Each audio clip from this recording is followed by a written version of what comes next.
ছোট্ট প্রাণ বাঁচার আকুতি জানায়। এই বেবিটা ডিমের ভেতরেই আটকা পড়েছিল। আমি যদি সঠিক সময়ে বের করে না নিতাম হয়তো ডিমের ভেতরেই মারা যেত। আজ দেখেন সে একটা পরিপূর্ণ বাজরিগার পাখিতে পরিণত হয়েছে। আমরা অনেকেই মনে করি ডিম ফোটার সময় হলে মা পাখি বোধহয় ডিম ফাটিয়ে বেবিগুলোকে বের করে নেয়। বন্ধুরা, বাস্তবে কিন্তু এমনটা নয়। বেশিরভাগ ক্ষেত্রে ডিমের ভেতরে থাকা বেবি ঠোঁট দিয়ে আস্তে আস্তে ডিম ফুটো করে বের হয়ে আসে। আর সেই জায়গায় যদি কোনো বেবি পাখি ব্যর্থ হয় তাহলে তো বুঝতেই পারছেন ডিমের ভেতরেই বেবিটি আটকা পড়ে মারা যায়। ডিমের ভেতর থেকে বেরোতে না পারার মূল কারণটা হলো আর্দ্রতা কমে গেলে ডিমের খোসার নিচে একটা পাতলা আবরণ আছে, সেটা শুকিয়ে বেবির গায়ের সঙ্গে লেগে যায়। ফলে ডিমের ভেতরে থাকা বেবিটি বেরিয়ে আসার জন্য শক্তি পায় না। কিন্তু আমরা যদি সতর্ক হয়ে খেয়াল রাখতে পারি হয়তো আটকে পড়া বেবিটিকে বাঁচিয়ে নেওয়ার একটা সুযোগ থাকে।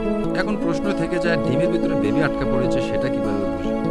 দেখবেন যে ডিমটা আস্ত আছে কিন্তু ডিমের ভেতর থেকে চিউ চিউ আওয়াজ বের হচ্ছে। ছোট্ট একটা ফুটো করেছে কিন্তু আর ফুটাটি বড় করতে পারছে না, সে বেরিয়ে আসতে পারছে না। এরকম দেখলে 12 থেকে 24 ঘন্টা ওয়েট করতে পারেন। তাও যদি দেখেন বেবিটি ডিম থেকে কোনোভাবেই বেরোতে পারছে না, তখন আপনাকে খুব সাবধানে ডিম থেকে বেবিটিকে বের করে নিতে হবে। এই একটি সমস্যার কারণে অনেক বেবি পাখি ডিমের ভেতরেই মারা যায়। তাই ডিম যখন ফুটা শুরু হয় অবশ্যই খেয়াল রাখবেন সবগুলো ডিম ফুটে বেবিগুলো ঠিকঠাক মতো বেরিয়ে আসতে পারছে কিনা। আশা করি এই ছোট্ট বিষয়টি বুঝতে পেরেছেন। এরকম ভিডিও পেতে ফার্লি বার্ডের সাথে যুক্ত থাকতে ফলো দিয়ে পাশে থাকুন। ধন্যবাদ।